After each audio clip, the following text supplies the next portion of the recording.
90 দশকে ঢালিউড মানেই ছিল নায়ক আলমগীরের জয়জয়কার। তখনকার দর্শকদের মুখে মুখে ছিল, আলমগীর সিনেমায় আছে মানেই এই ছবি দেখতে হবেই। কিন্তু জানেন কি, এই কিংবদন্তি অভিনেতার সিনেমায় আসাটা ছিল পুরোপুরি কাকতালীয়।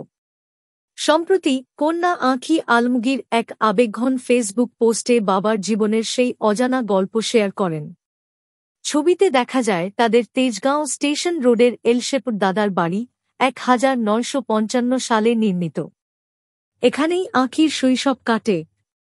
চাচা ফুফু কাজিনদের সাথে হাসিখুশির দিন, ছাদে চুপি চুপি যাওয়া আর দাদির স্নেহে বড় হওয়া। আঁখি লিখেছেন, এখানেই আমাদের সবার বেড়ে ওঠা। এত বছর পরেও যখন যাই, সেই পুরনো বাতাস এখনো গায়ে হাত বুলিয়ে যায়। এই বাড়ির ইতিহাসের সাথেই জড়িয়ে আছে আলমগীরের চলচ্চিত্রে আসার গল্প।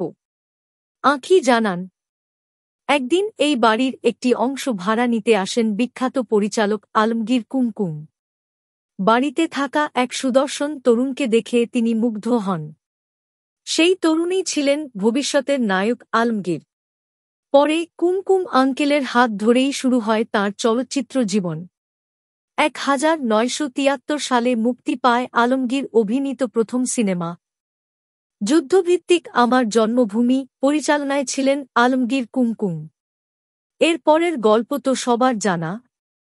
তিনি হয়ে ওঠেন ঢালিউডের রাজপুত্র। 90 দশক জুড়ে দর্শকের হৃদয়ে রাজত্ব করে গেছেন।